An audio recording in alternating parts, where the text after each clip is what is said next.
Hello from the SDG studio here at United Nations headquarters in New York. Welcome to this commemorative event on the 30th anniversary of the Copenhagen Declaration on Social Development and Program of Action. This event is organized by DESA, the United Nations Department of Economic and Social Affairs, in collaboration with the United Nations University World Institute for Development Economics Research, or UNU-WIDER. My name is Shakuntala Santharan, Shaks for short. I'll be moderating today. Our conversation will highlight the contributions of the Copenhagen Declaration to the Global Sustainable Development Agenda. We'll look at what progress has been made, the challenges we face, and what actions are needed to accelerate progress towards the commitments made at the Copenhagen Summit in 1995 and the broader set of Sustainable Development Goals, the SDGs. We'll begin by exploring new evidence and analysis from the soon-to-be-released World Social Report 2025. And then we have a high-level panel to talk about two major UN events later this year: the 4th International Conference on Financing for Development in Seville, Spain, and the 2nd World Summit for Social Development being held in Doha, Qatar.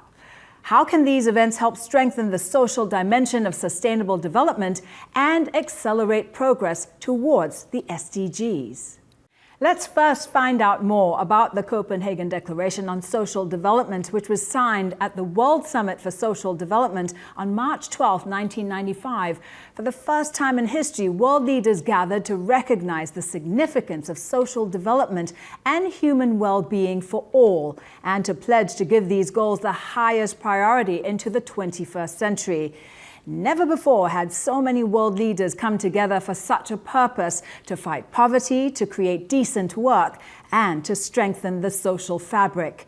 The central tenet of the Copenhagen Declaration is the importance of putting people at the center of development efforts.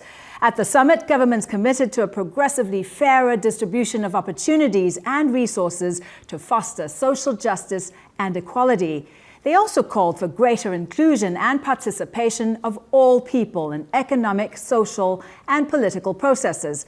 In terms of goals, the Copenhagen Declaration aims to ensure the well-being of all people and the harmonious functioning of society, notably through its 3 core commitments: eradicating poverty, promoting full employment, and fostering social integration. The Copenhagen Summit also stands out because of the political will shown by governments to comprehensively tackle social challenges, with the recognition that social development cannot be pursued as a sectoral initiative or in a piecemeal fashion. Rather, it requires an orientation of values, objectives, and priorities towards the well-being of all. It was also at the summit that world leaders clearly stated that economic development, social development, and environmental protection are interdependent and mutually reinforcing components of sustainable development. The 2030 Agenda for Sustainable Development builds on the principles established in the Copenhagen Declaration. It incorporates a broad approach to sustainable development with 3 dimensions: economic, social, and environmental. The commitments made in the Copenhagen Declaration are reflected in the SDGs, particularly in the goals related to poverty reduction, decent work, and reduced inequalities. The principle of people-centered development is also echoed in the 2030 Agenda's commitment to leave no one behind. The Copenhagen Declaration on Social Development was a significant milestone in the pursuit of global social progress by addressing key social issues and promoting inclusive, sustainable development. The declaration laid the foundation for a better quality of life for all people. Its principles and commitments continue to inspire efforts to create a more equitable and just world now and in the future. And now we have a video message from UN Secretary-General Antonio Guterres on the occasion of the 30th anniversary of the adoption of the Copenhagen Declaration on Social Development. Together, we can build a better world for all humanity. That conviction is at the foundation of the Copenhagen Declaration on Social Development, adopted 30 years ago. And it runs through the 2030 Agenda for Sustainable Development. Yet, today, life is marked by uncertainty and insecurity, fueling frustration and division. As this year's World Social Report shows, inequality, insecurity, and deep distrust are rife across the world. Countless people are struggling to make ends meet, while wealth and power concentrate at the top. Our planet is suffering from climate disasters, biodiversity loss, and pollution. Along with economic shocks and conflict, these continue to erase hard-won development gains. And while new technologies are creating new possibilities but dividing people. Such challenges demand collective solutions. In the 30th anniversary of the Copenhagen Declaration, we have an important opportunity to drive progress, the Second World Summit for Social Development. Let's keep working together to make the most of that important gathering and help build a more just, secure, and united world that we so desperately need. As the Secretary General said, insecurity and deep distrust is rife across the world. That's echoed in the findings of the World Social Report 2025, titled A New Policy Consensus to Accelerate Social Progress.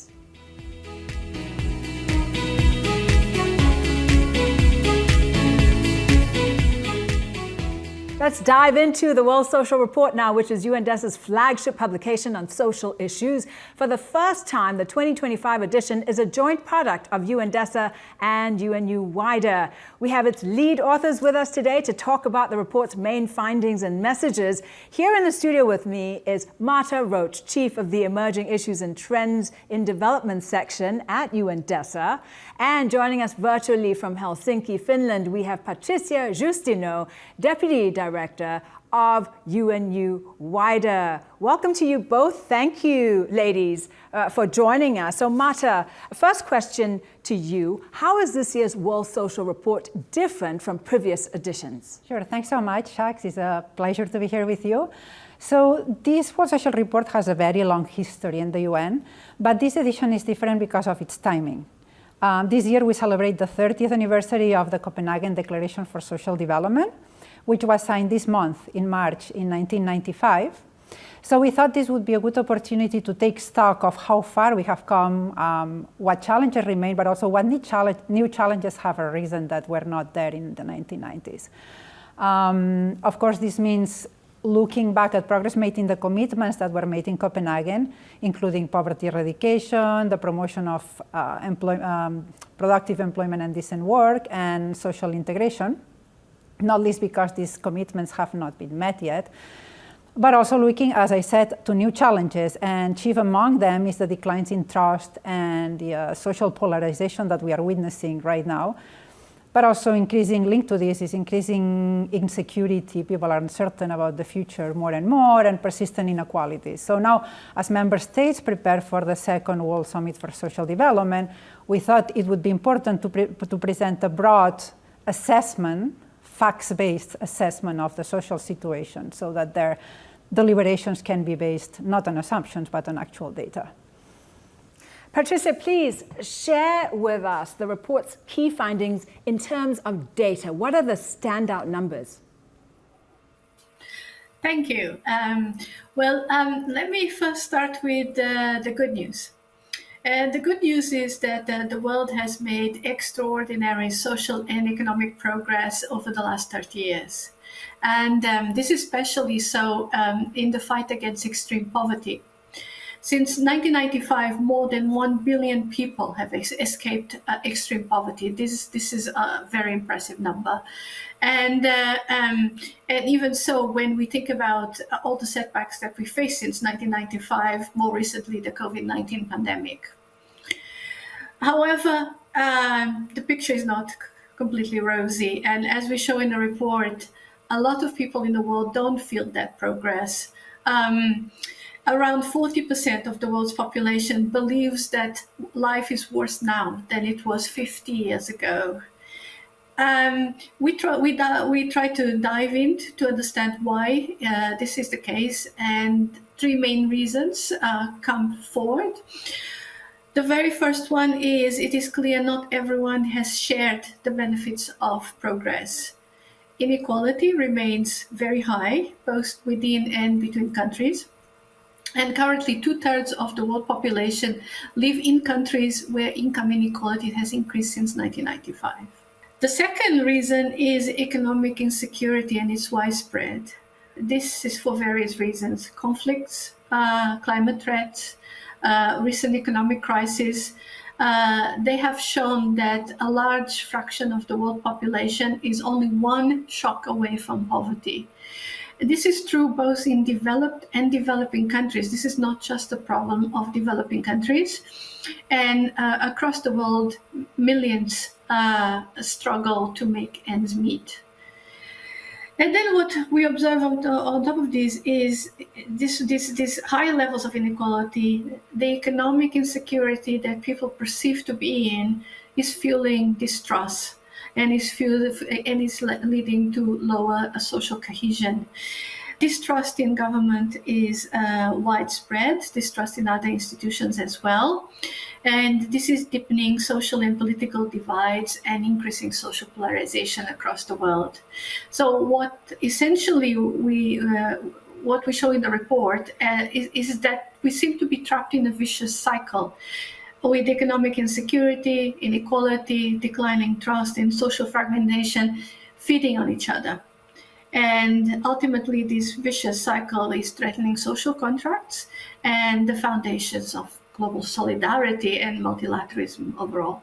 We're going to be talking about that issue of declining trust soon. First, Marta, please tell us what are the main findings of the report with regards to policy? Yes. So many see these social challenges that Patricia has described, or let's call it a social crisis, because we are facing a social crisis, as the result of the recent wave of shocks, mostly the pandemic, but also other economic shocks that came as a result of the pandemic and then recent geopolitical conflicts. A key message of the report is that these social challenges have been a long time in the making. That the rapid process of globalization and the pace of technological change as well benefited for sure many people, but also unsettled lives and societies and even the planet itself. So another key message of the report, though, is that the social crisis was not inevitable. That in fact, policy choices on occasion, instead of making things better, made things worse. That, of course, yes, technological change has pushed inequality upwards, but there have been certain policies that have made the effects of technological change even worse, to put an example. So how do we fix this? How do we repair the social contract, which is what needs to be repaired? The key message from the report is that small fixes won't be sufficient, that we cannot just patch holes with small programs here and there until the next crisis hit, that we need a complete shift in policies and even in norms and mindsets. So a deep rethink of policy frameworks so that we can strengthen resilience instead of going from shock to shock, from crisis to crisis. We're going to look at what to do very shortly. Let's go back to what you were telling us about that decline in trust, Patricia.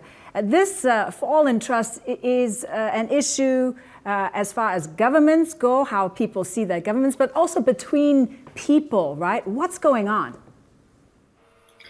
Yes, so this is one of the big messages of the report. We observe a decline in trust almost in all regions in the world over the last 20 years. And obviously, this is a problem. Trust is a key pillar of social cohesion. So without trust, without social trust, people are less likely to comply with the rules of society. Things like anything from paying taxes to obeying the law to recycling are affected by changes in trust. And without trust in others, cooperation and communication across different social groups becomes extremely difficult. What we show is today, more than half of the population in the world have little or no trust in their governments. And what is more concerning is the fact that this number has been increasing from cohort to cohort, so from one generation to the next generation. About a quarter of people that were born in the 1990s, which are now in their 20s, early 30s, have no trust whatsoever in their governments. And so if this trend continues the way it is, we will see the emerging of societies which are less and less trusting. And like you said, Jacques, this is not just about institutions, it's also about people. Trust in people is also low. Less than 30% of people think that others in their society, in their communities, can be trusted. These are very low numbers. One concerning feature is we have observed some of these declines in trust in the past, but what we're observing today is this form of polarization is becoming more entrenched, and these agreements are turning into animosity, and more we have these discourses about us versus the others, and distrusting those that are not like us, that do not look like us, that do not behave like us. And of course, I mean, a lot has been said about the role of digital technologies in explaining some of these trends. We all know the potential that gets uncovered by advances in digital technologies, but they are also contributing to this erosion in social cohesion and trust. We've been talking a long time about widespread mis and disinformation, fueling social and political polarization, obstructing positive public dialogue and civic participation. And the thing at the end of the day is that how people feel about their own lives and how people feel about the world around them matters for trust. And this also includes how they perceive their institutions and their governments to be delivering on their promises. For instance, one thing that we show in the result is a strong correlation between perceptions of inequality and trust in institutions. And there's also a strong relationship between how people perceive their own economic situation. And we, as I mentioned before, this comes with a lot of uncertainty and a lot of economic insecurity. And the relationship between that and trust is there. And we can't claim, and we're not making claims of causality, but we show very, very strong correlations between how people feel and how that gets translated into their levels of trust. So, I mean, Marta mentioned already, this is something that concerns not just to governments, but also to the international community in general. So what do we do about this? The report is calling for a new policy consensus. Marta, what should that new consensus consist of? Well, we think, based on the analysis in the report, that a new policy consensus should be based on three broad and mutually reinforcing principles: equity, economic security for everyone, and solidarity. So what does this mean in practice? Let's start with equity.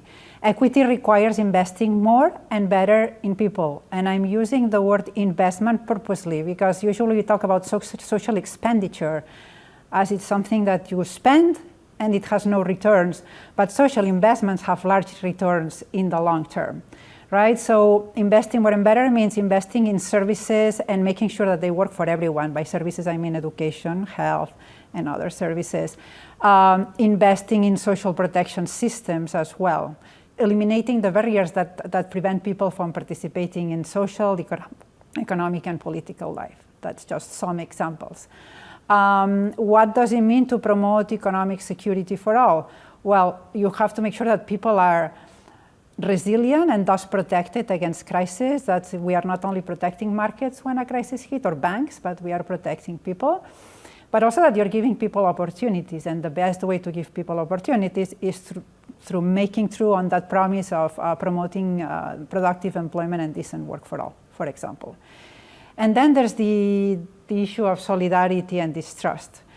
That requires more than better policies alone, right? That requires action by all stakeholders in society. It has to be a whole of society effort, because you need to change norms and mindsets. So civil society, the private sector, large corporations in particular, which have a lot of power. Everybody needs to work in sync to promote solidarity and trust.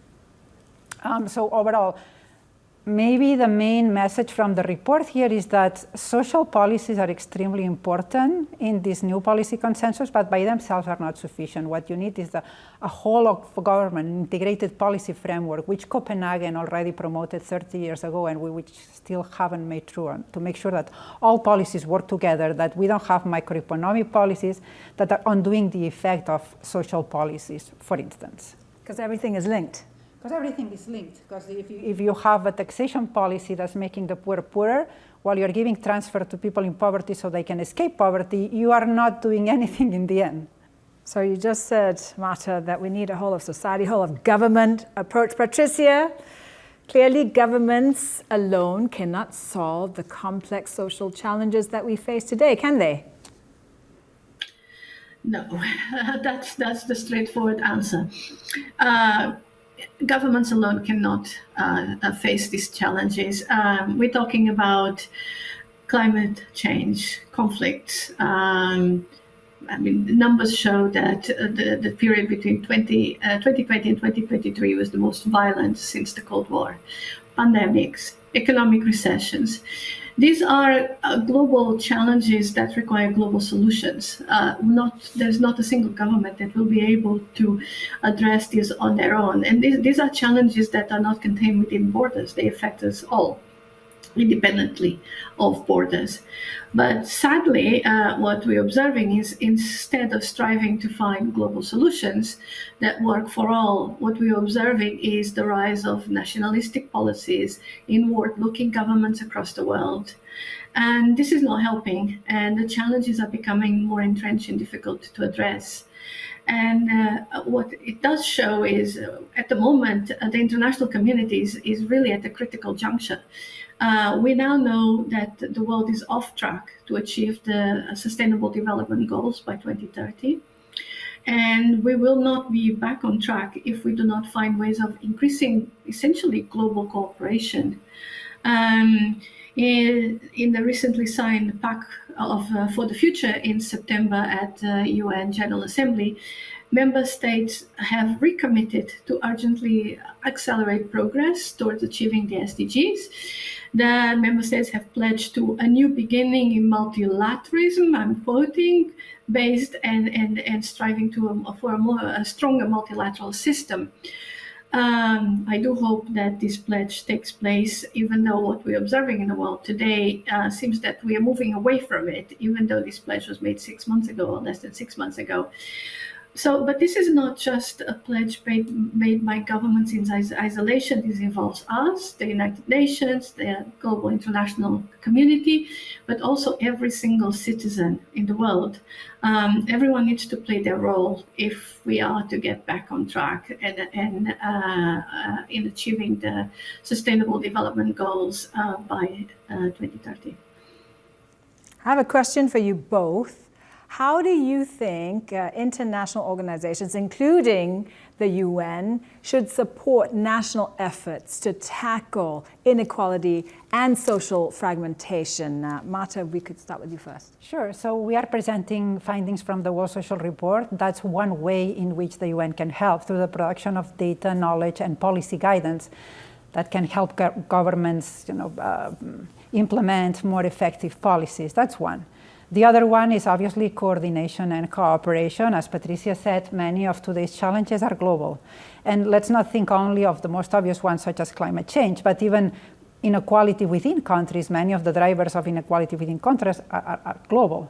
Global financial flows, trade flows, labor regulations that don't depend only on one government, but are at the end are set in a global context, right? All these things require coordination and cooperation. So the UN provides the global convening space for member states to come together and align their efforts, or at least discuss disagreements and agree to disagree. But at least also, I would say that the UN is not only a global convener, but it also can open spaces of deliberation at the national level and amplify the voices of people and groups of people that are usually excluded from political debates.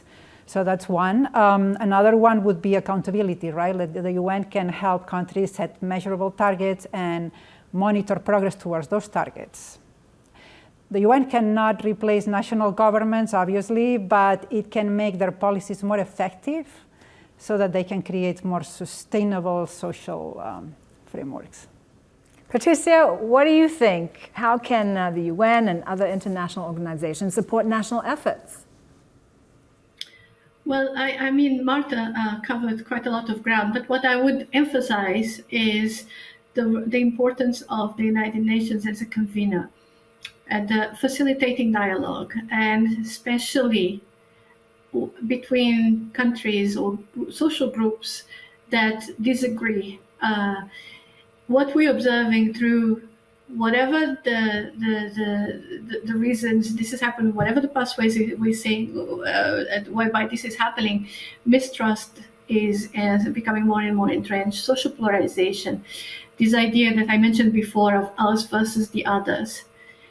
These problems cannot be solved unless dialogue happens. You know, people listen to the other side of the argument in a positive way, and promoting dialogue and debate is critical to how the United Nations operates. Like Marta mentioned, the United Nations is not going to replace governments, not going to replace national leadership, but it can sort of create a pathway by mediating disagreements and often tensions as well. And this role is fundamental in creating this safe space where different people with different opinions can come together, hopefully to find an agreement.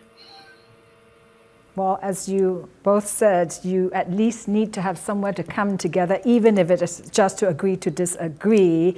Now, we know that accurate data is so important to sound decision-making. Marta, how can this year's World Social Report help inform the discussions that are taking or will take place at the second World Summit for Social Development being held in Doha in November? Sure. So actually in the report we include some concrete proposals or recommendations for the World Social Summit. But let me say first that the objectives set in the first Copenhagen Summit in 1995 and those in the Agenda 2030 are as relevant today as they were when they were set. And they have not been met. And the same with the principles that were agreed to in those two summits. So we have the how, the what, sorry, we have the what. We have the what, we have the objectives. What we need to figure out is the how to accelerate progress, but not only to accelerate progress, to make sure that progress is sustained in the long term. Because there have been periods of accelerated progress in the past, but then we go back to zero when the next crisis hits. So we need to make sure that progress is sustainable. So what recommendations do we make in the World Social Report? In a few words, one is, I had talked earlier about investing better in people. So one way to do so is by making sure that services are not only accessible, public services accessible to people, but they are of good quality. The summit can provide a platform to agree on financial and also technical cooperation that is needed to strengthen the institutions that can provide these services. That's one. Another one is the long-standing commitment to promoting decent work, which is a very, very important one. One government alone has limited power to improve the working standards and working conditions of workers in their country. You need this global platform to coordinate action, to agree to invest in labor market institutions, right? And to agree on a certain labor standards that should be met by all countries. So that's another one. A third one is social protection. We are still far from the goal of universal social protection. Some countries can finance universal social protection systems by their own. They can bridge the gap with domestic resources, but maybe many low-income countries cannot. So hopefully the World Summit can result in concrete commitments to help these countries that cannot provide social protection on their own, and maybe concrete commitment to debt relief, which is so important for these countries also to move forward. There's two other recommendations that we make, and thus are even more important than this. We need integrated whole of government policies to address the social challenges we face today. We cannot stay at sectoral policies.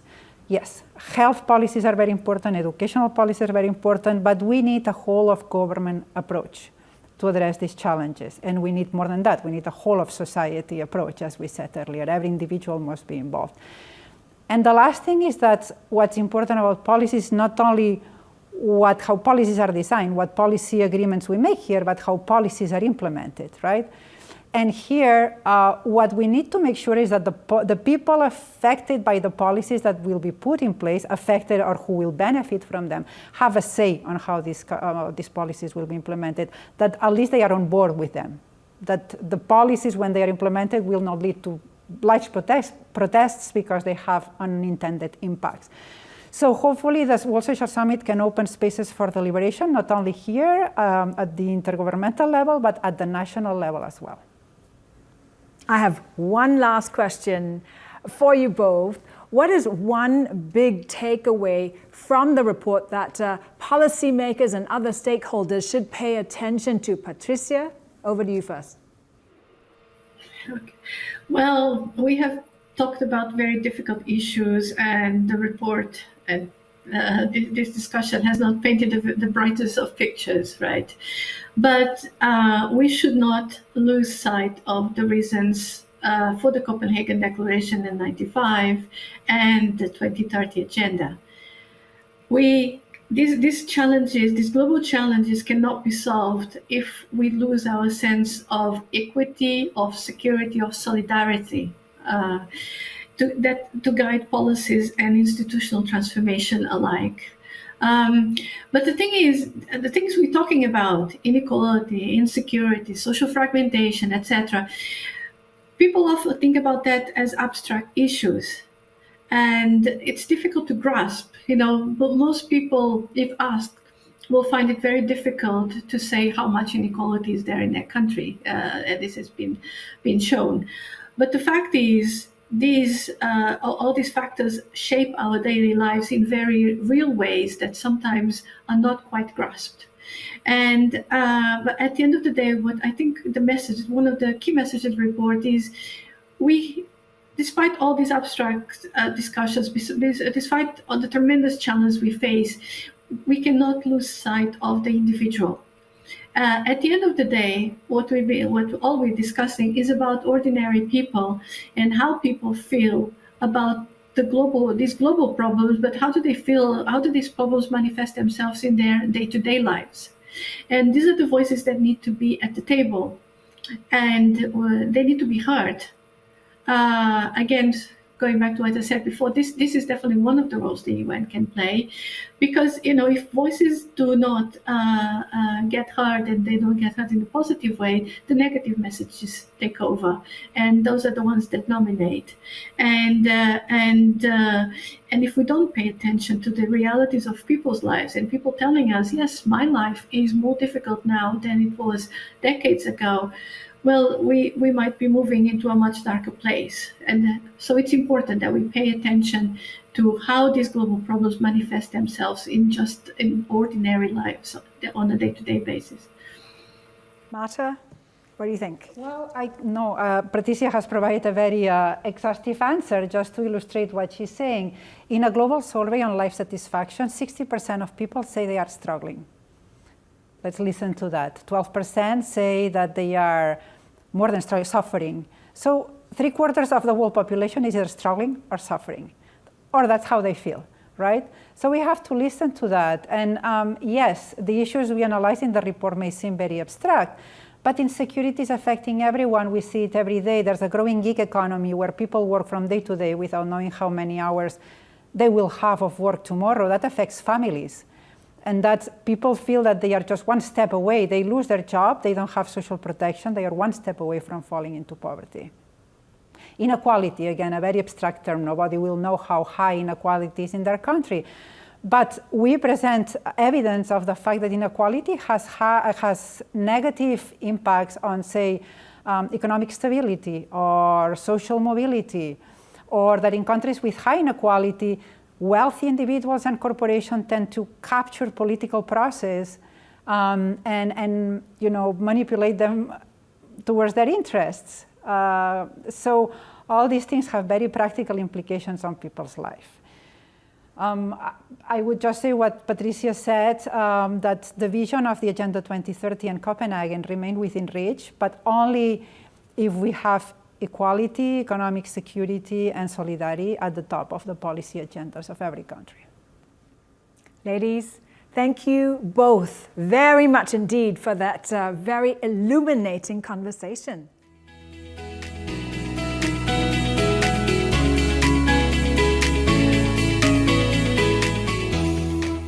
Now, 2025 is a hallmark year to advance the 2030 Agenda for Sustainable Development and the Sustainable Development Goals. From November 4th to the 6th, the world will gather in Doha, Qatar for the Second World Summit for Social Development. The summit aims to continue the work started by the 1995 Copenhagen Summit, focusing on advancing global efforts to create a more inclusive and fairer world. The Social Summit will address the gaps and recommit to the Copenhagen Declaration on Social Development and the Program of Action and its implementation, and give momentum towards the implementation of the 2030 Agenda for Sustainable Development.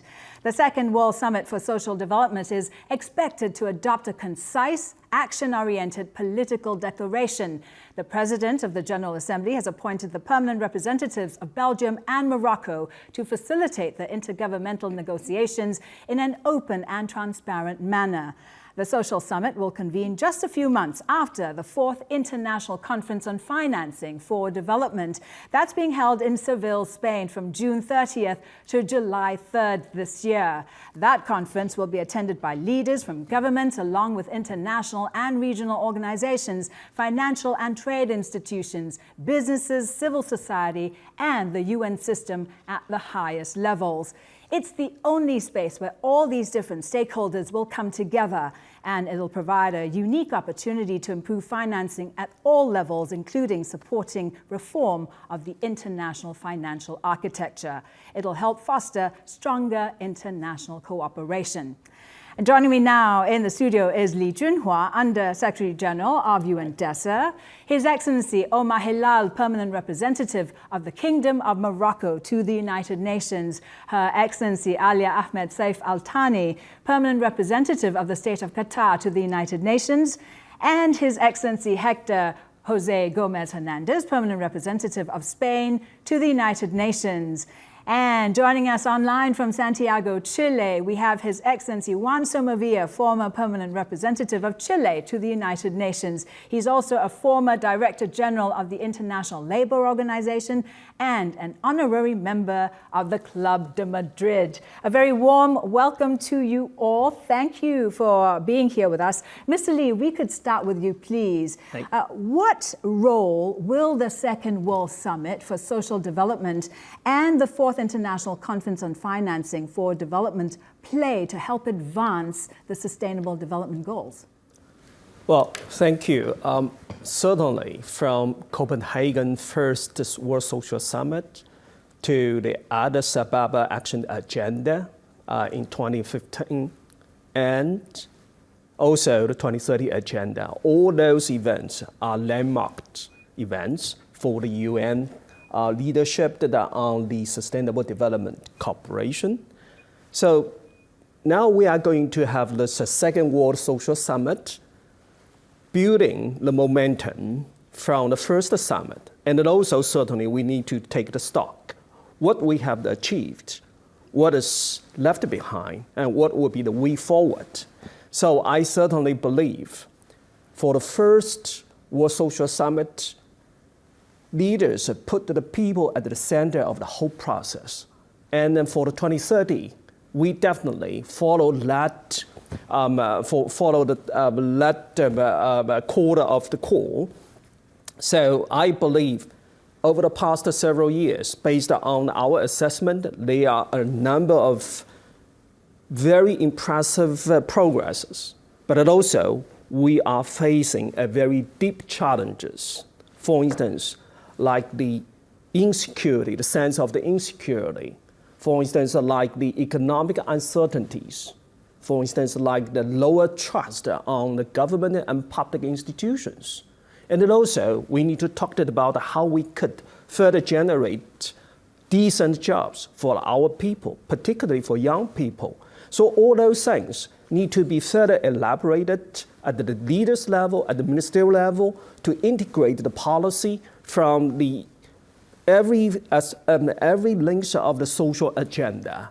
So I'm definitely believe that when the leaders adopted this political declaration, then they are going to map out the new chart for all of us to move the needle forward in all those dimensions, from the sense of the security, from increase the social trust on the public institutions, and then also to mobilize the more investment on social pillar. And since we are moving from the Seville to Doha, then I definitely believe those two landmark events will be intertwined with each other. Success for the Seville conference was certainly laid on the very solid foundation for the success in Doha. Vice versa, the success in Doha will be further amplified the success in Seville. So that's why we certainly call on all stakeholders to engage with the UN to launch this landmark process, to recommit ourselves to multilateralism and to reshape the course of the action. Ambassador Al-Thani, Qatar is hosting the second World Summit for Social Development. Why is this summit important to your country? Thank you so much. Pleased to be here with dear colleagues. Of course, for the last 3 decades, the state of Qatar has invested a lot in the socio-economic part of the UN agenda. And of course, we have offered the space and the resources to achieve these objectives. 5 major UN conferences were held in Doha, from the second United Nations Conference on the Financing for Development in 2008 until the most recent UN conference we have hosted in Doha in 2023, which is the 5th United Nations Conference on the least developed countries. We're very proud, of course, that Doha is the host of the Second World Summit for Social Development. This is a very important moment. The last summit on social development was held in 1995 in Copenhagen. So again, it's an opportunity after 30 years to build momentum, to reaffirm our commitment to the Copenhagen Plan of Action, and as well to use it as an opportunity to generate momentum, to adopt a new outcome that will galvanize the achievement of the 2030 agenda, and as well the Pact of the Future, and as well to ensure that social development is at the heart of our global agenda. We're very much excited and engaged closely with the UN Secretariat under the leadership of the Secretary General, Deputy Secretary General, my dear friend Under Secretary General Lee Genoa, to make sure the summit in Doha is a big success. We are expecting over 14,000 people to participate. This will be among the class of the most major UN conferences to be held. The participation will be from member states, civil society, NGOs, UN agencies, academia, and the private sector. For us, it's very important that the Doha summit delivers a result-driven summit. This is a key objective for us in the lead-up to the summit in Doha. Ambassador Hilal, you and the permanent representative of Belgium have been appointed to facilitate intergovernmental negotiations for the summit in Doha. In your opinion, what is the value of the Copenhagen Declaration and program of action for that upcoming summit? Thank you very much. First of all, I would like to thank my good friend, Lee, and his department for celebrating this 30th anniversary. This anniversary is coming in timely and crucial moment. And our meeting today is not only the 30th anniversary, but it's a moment to cherish and renew the spirit of Copenhagen. Spirit of commitment that represents social development, which is needed today more than any time. 30 years ago, Copenhagen Summit marked a light of hope and unequivocal call to action. Leaders of that era were really revolutionary people because they shared common vision of eradicating poverty, secure for employment, and foster true social integration. And they agreed that social development cannot, and social justice cannot be obtained with, in absence of peace, in absence of justice, in absence of respect of human rights. So these ideals and principles of Copenhagen, 30 years after, they are still valid. They are still pertinent. And we have to continue keeping working on them and improve them and enlarge them for the whole population. But how we see this continuum in the principles is we need more engagement. These commitments are also crucial to face several existing and emerging challenges: climate crisis, digital divides, global health emergencies, economic shocks, geopolitical tension and the war all around the world, and solidarity erosion. These challenges and unfinished business of Copenhagen, and I'm sorry to use unfinished business because that's the fact. It's not. We would be very happy to say that everything was successful and mission accomplished, but we have to recognize that there is still a lot to do. So we have to, the fact that Copenhagen was not, all the principles and the outcome of Copenhagen was not finished, I think it's challenging multilateralism. It's also testing our resilience. It's also mobilizing our social fabric, and we shall do the necessary effort and action to be up to the test. Today, as we honor the legacy of Copenhagen, the Second World Summit for Social Development shall embrace audacious vision for the future. We need collective commitment. We need political will. We need more solidarity. And we need the fact that the world have to change in a better way. As we are shaping the path toward the summit, let's make of this intergovernmental process a turning point, a moment when we transform values and principles into innovative action that tackle the challenges of today. The summit shall be also a vehicle to create an environment for building trust, give momentum to the implementation of 2030 agenda, promote innovative solutions, and inclusive international cooperation.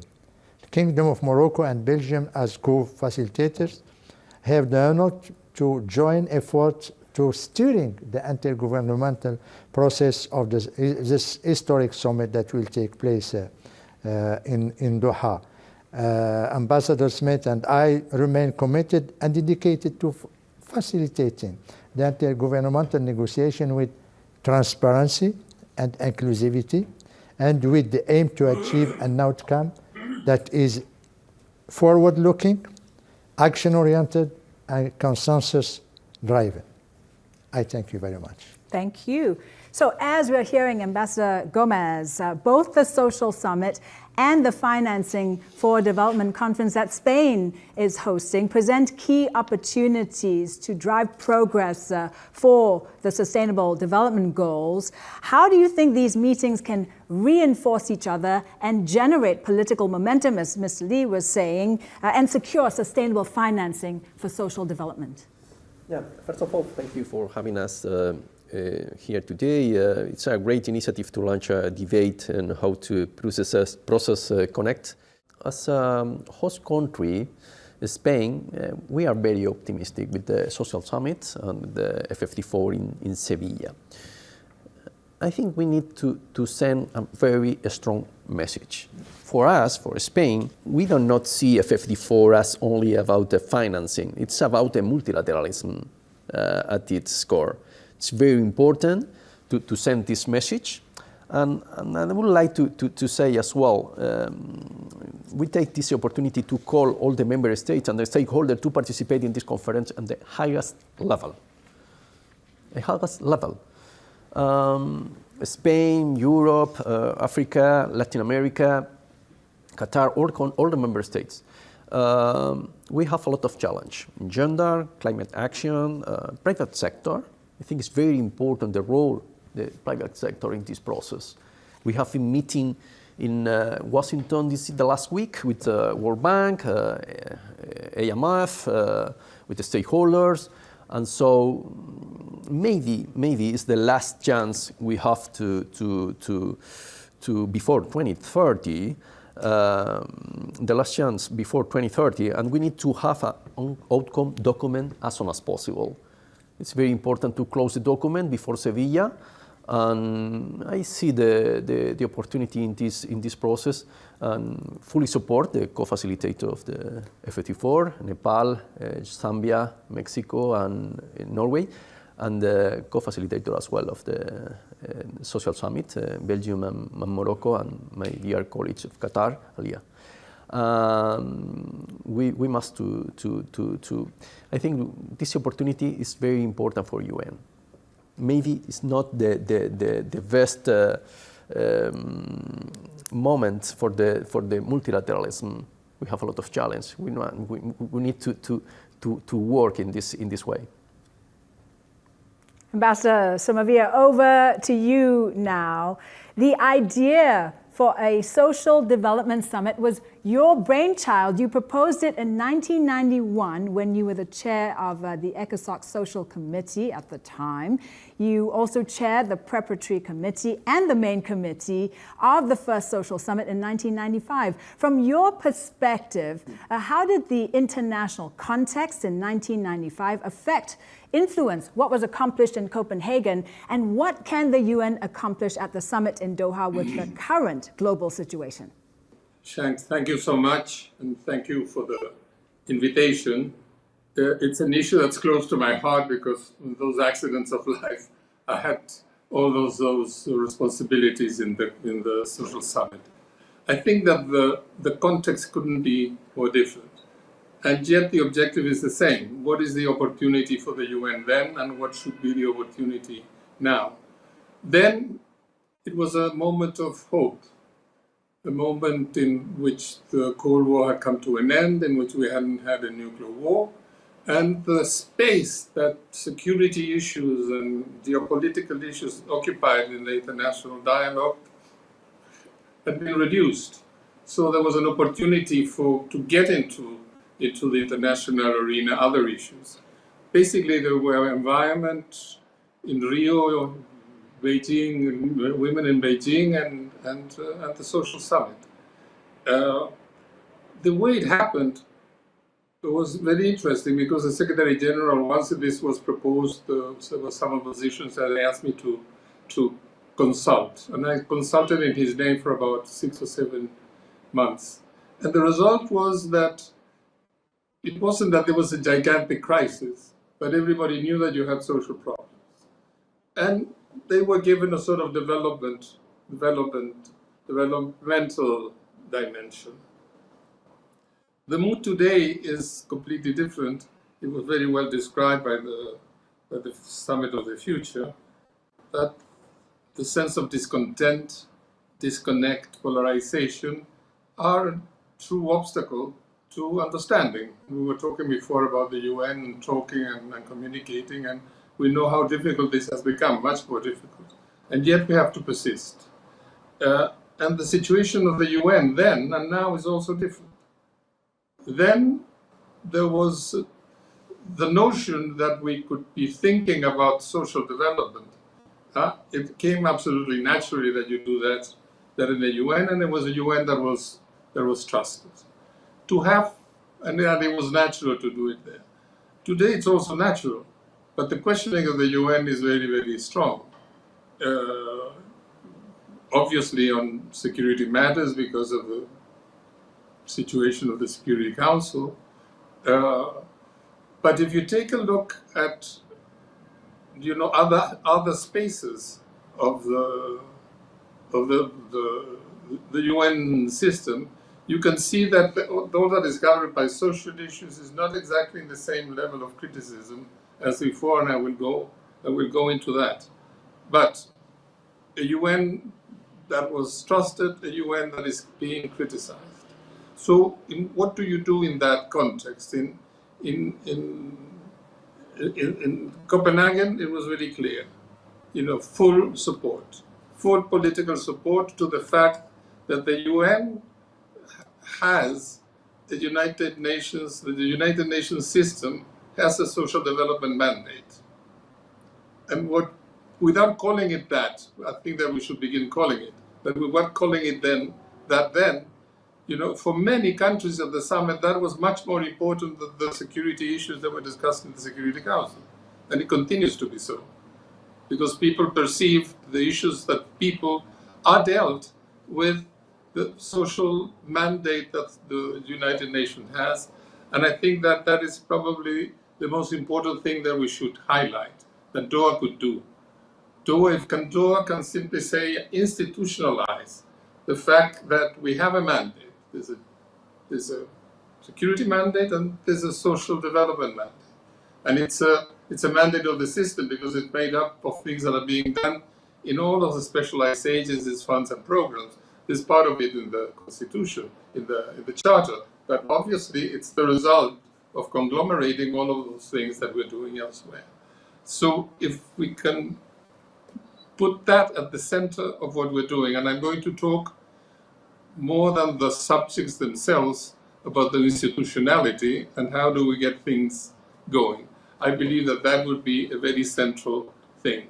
The institutionalization of the fact that the United Nations system has a social mandate and that social mandate should have an equal space and for many a much more important space than security issues.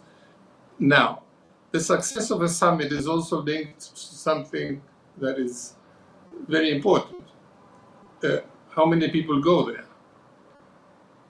The fact that this was the first social summit and that there were, everybody was considering that things needed to be addressed, well, made the social summit in Copenhagen the biggest meeting of heads of state and prime ministers in the history of the UN at the time. There have been bigger ones later. Could we have an important presence? What would happen if the presence is extremely important? And we say, look, the people, all of these heads of state and prime ministers have come to Doha because this is the key point. We want to reinforce the United Nations in the issue that is linked to people's interests, to individuals, families, communities. And that's why we're here. We're going to have a good declaration that I have no doubt it's in very good hands. But a declaration that is approved by a lot of prime ministers would have an enormous impact. So the content, but also the participation, I think is going to be an essential point.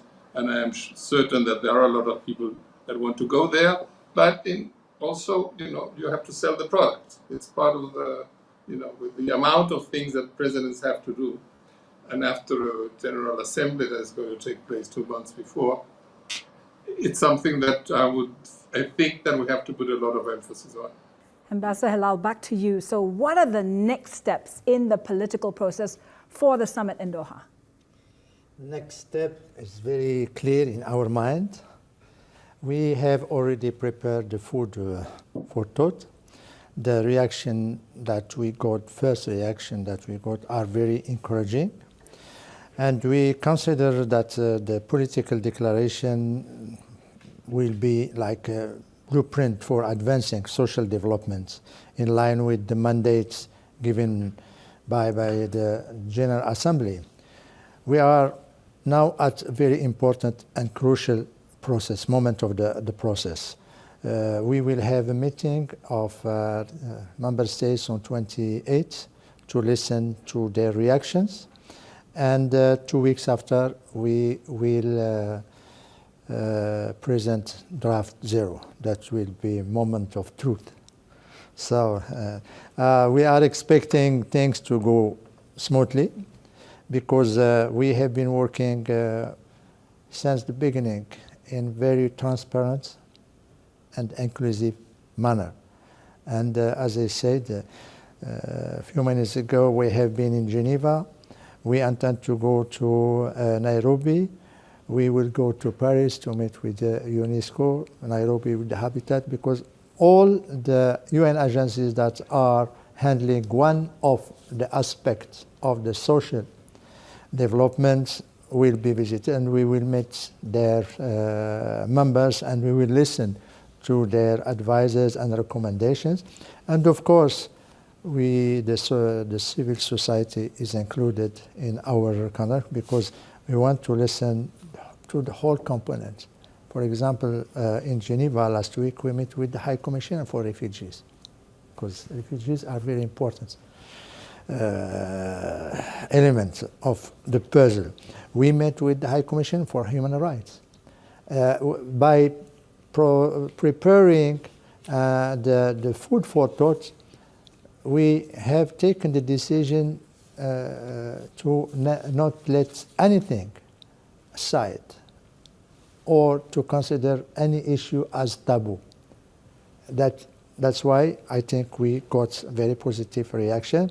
And of course, we believe that we are just co-facilitators. We present the documents, and in the end, it's the room that will decide how the document will be, which content the document will have. But on this issue, we will do our best to reduce gaps, to convince people for more flexibility, to ask them to show their political will, and also to put them behind their responsibilities, because the document have to be adopted by consensus.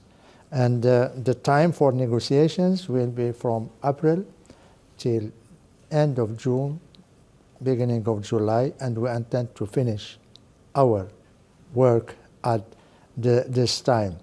It's a goal that needs the collaboration and the cooperation of everybody.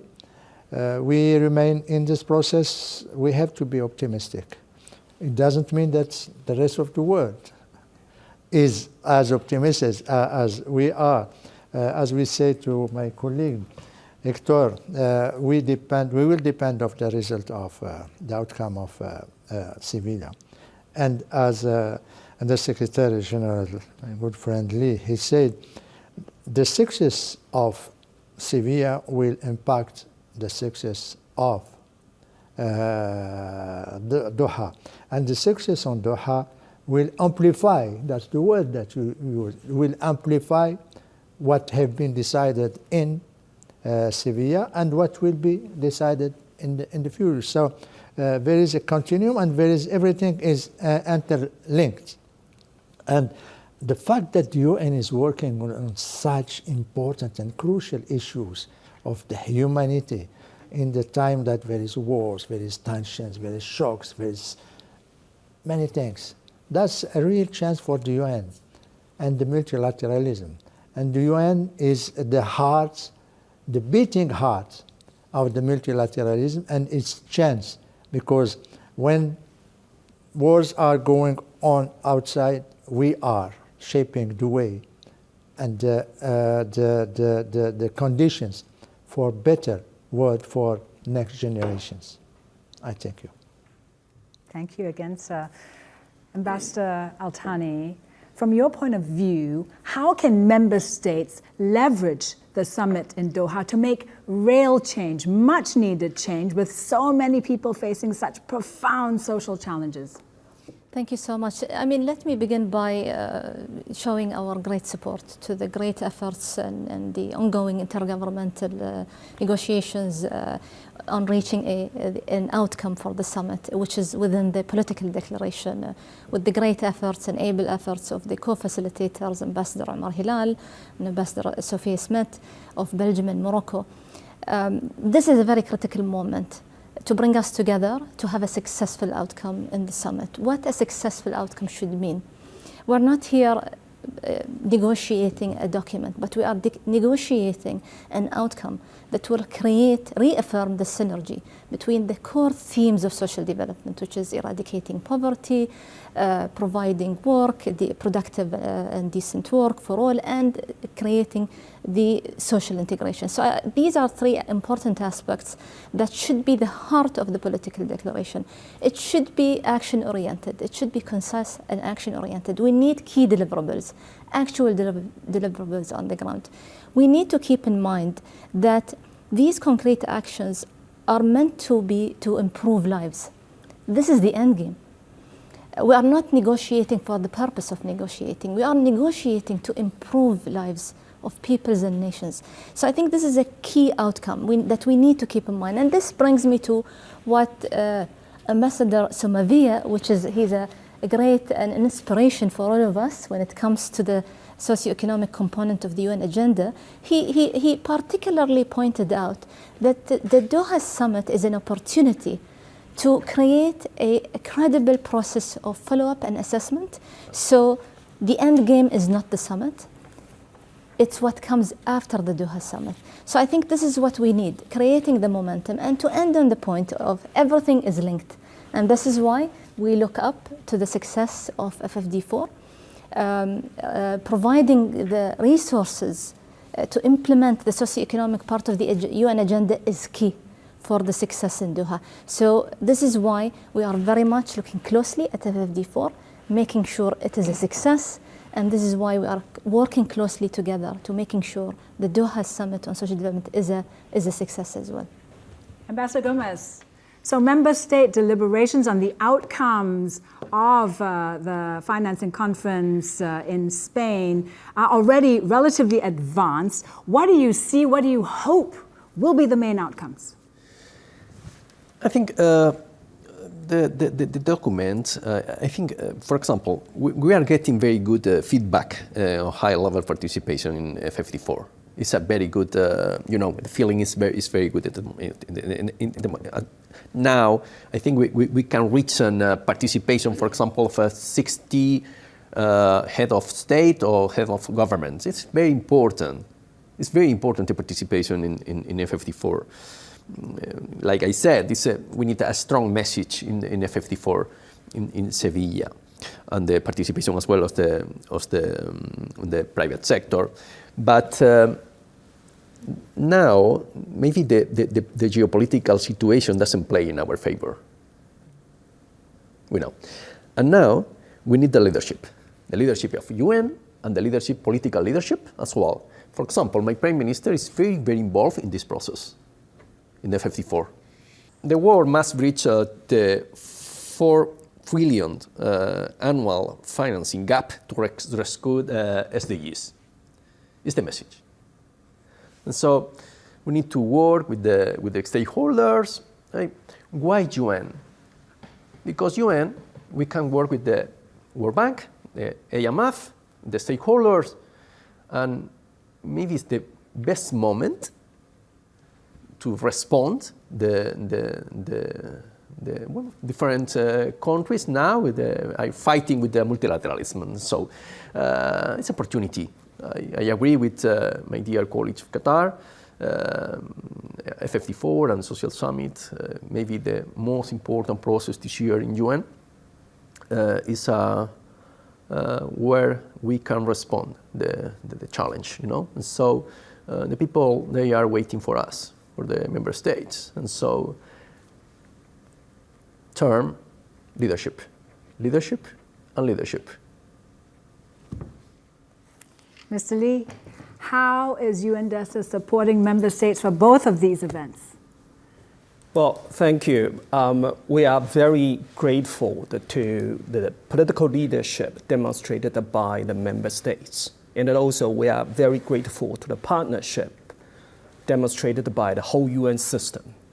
DESA actually is doing a secretariat support, coordinating the whole UN system to provide our professional, analytical, and intergovernmental support first to the member states, led by the co-facilitators, and then also negotiations, and it's definitely also to our hosts. And within the secretariat, we actually have launched interagency task forces, chaired by the Deputy Secretary General. Within these task conducted, a cross-cutting discussions, brainstorming to consolidate inputs from the various UN entities, from the country level to regional level to global level, to inform the member states, to enrich their scope on the discussions and also define the final outcome. For instance, the latest version we are going to launch for the World Social Report. We, based on our assessment, up to now, even though we achieved enormously for the poverty eradication, but the picture is very mixed. We are not going to eradicate all of the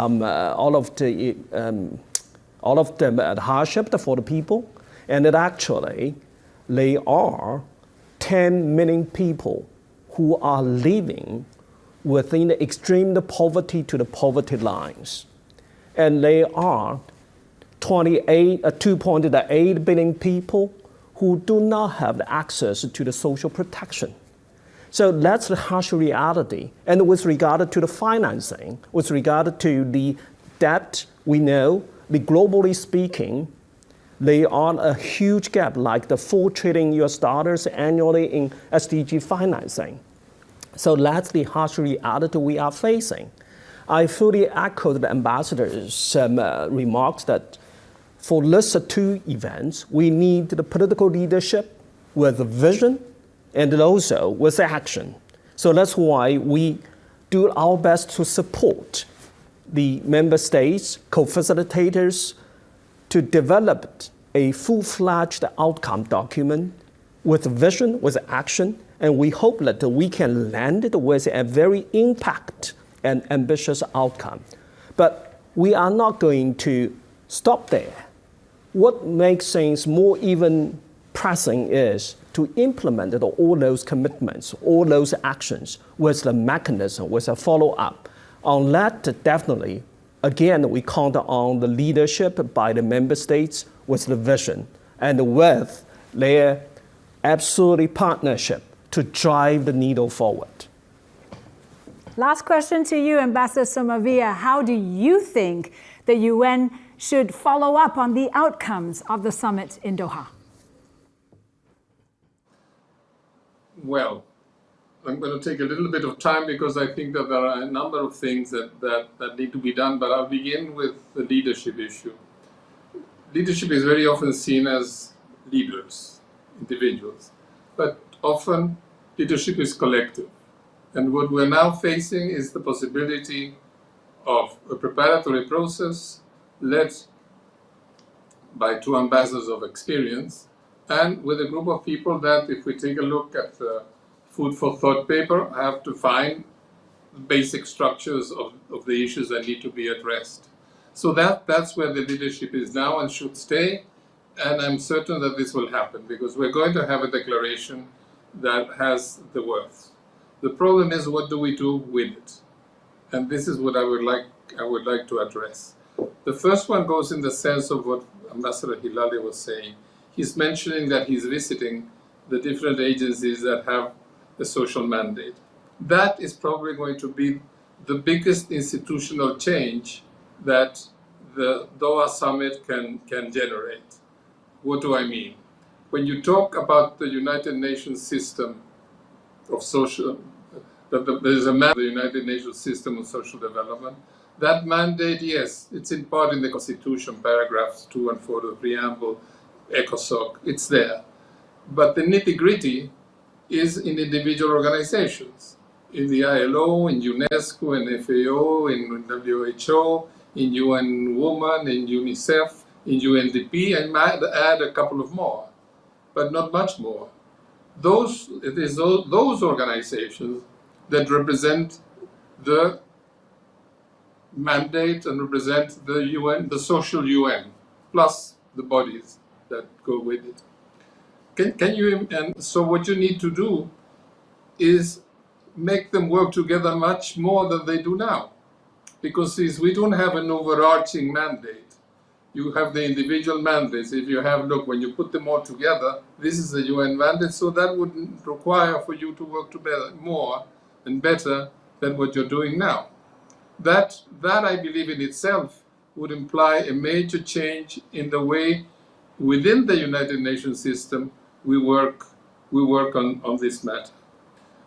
The Secretary General, the secretariats of a joint they could create a secretariat of joint technical and policy teams to develop and oversee the different dimensions of coordination and action that are necessary. So the follow-up, inevitably, the follow-up will have to include a structure in which this world is present and operate obviously in the context of ECOSOC and the social committee of ECOSOC. The second thing that I want to bring to mention is that in 1995 we agreed on something that has become a glaring gap in the implementation of the Copenhagen Summit. I refer to the need for integrated thinking, for policy integration, for the capacity to generate policy coherence among the different dimensions of the United Nations system and social development mandate, as well as among the 17 goals of the 2030 agenda. In the last 30 years, in all our major statements on economic, social, and environmental issues, we have dutifully repeated the call. Some progress has been made in the notion of multidimensional poverty and gender issues, but we are still stuck in a basically sectorial analytical framework perspective and the analytical perspective. And the institutions of government and the UN are sectorially oriented. So we have a knowledge and an organizational challenge. I think that the time has come to bite the bullet, to unpack the problem, and for the United Nations to take the initiative to say, we are going to say, and it's very well said in the Food for Thought, but now we have to act on it.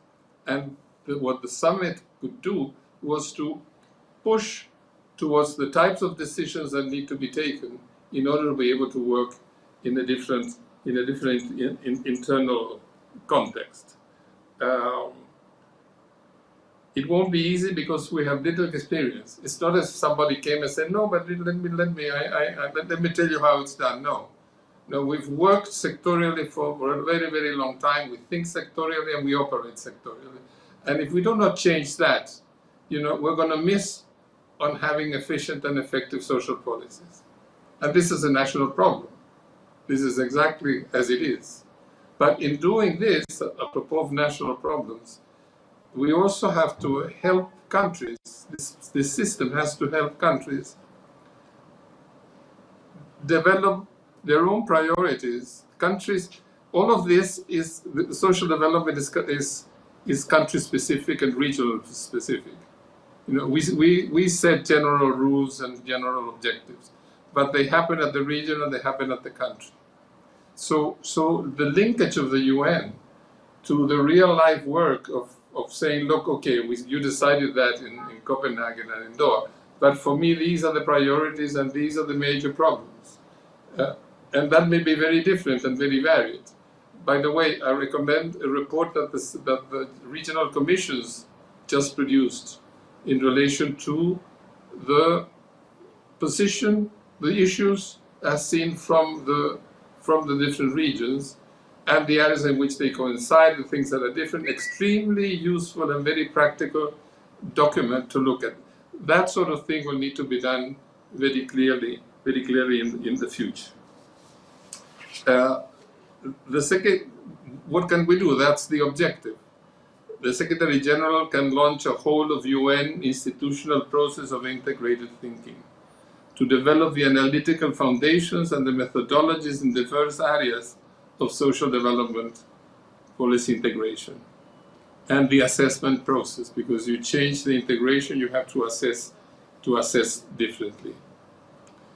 Second, involve the regional commissions, the resident coordinators and country teams in helping developing policy integration, considering that implementing policies to address social problems and priorities is very regional and country is specific. And finally, I want to mention the following. We are very good at the UN at being bold and daring and ambitious on what to do. And that we propose, and the propositions that we make as a result of our negotiations. But not so much on how we do it, and very little on the obstacles ahead. And consequently, naturally, there is unfinished business, as as Ambassador Hilal, my friend, was saying. So at some point in time, we will have to make those three analyses together. And you can say, well, let's do this. And okay, but what would be the obstacles? What are the problems? It doesn't mean that you don't do it, but that you move into proposing something with some clarity as to the difficulty and complexity of it. And that can be extremely useful when you come to the implementation process. But if you're left to a situation in which you have to find out the concrete obstacles that you have, and not much discussion has been had about that, but we do have a great plan and a great objective and a great commitment to do something, it's much more complicated. I think that all of the things that I'm saying are things that the United Nations system, the secretariats, and by system I refer to the secretariats on the one hand and the governments on others. And things that are a knowledge challenge and things that are organizational challenge are right before us, and I think that we're in a situation of tackling them. Let me finalize by saying that in 1995 we were entering in an era that excited us because of the multiple opportunities it brought with it. And in 2025 we're exiting an era with high levels of uncertainty and insecurity with what lies ahead. Ambassador Hilal made a reference to that. And that's why I think that we have to think of Doha as a summit of hope. Copenhagen was called the Summit of Hope. Copenhagen was called the People's Summit. Why shouldn't we have the hope that these sort of things can get going? That we will remember the moment in which at a certain moment the United Nations first of all affirmed itself and said, look, tell me where else in the world do you have an institution that is capable of thinking about social issues at the United Nations? Yeah, come and criticize it.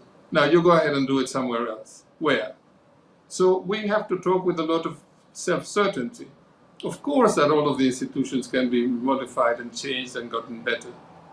But that we have the mandate and we have the instruments to carry out that mandate, it's a reality. Doha can be a moment in which we make that very strong, and there can be a very strong institutional implications for the UN of the Doha process. Thank you very much. Thank you, sir. Thank you all for your time here today, for sharing your vital insights with us.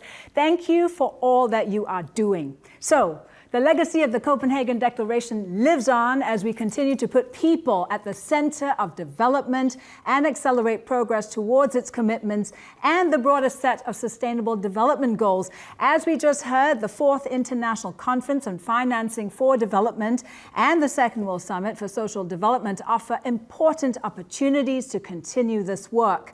We invite you to stay up to date and engaged in these discussions. Do look out as well for the World Social Report 2025. You'll find that at social.un.org in April. Many thanks once again to all our brilliant speakers and to you for tuning in. On behalf of DESA and UNU-WIDER, goodbye for now.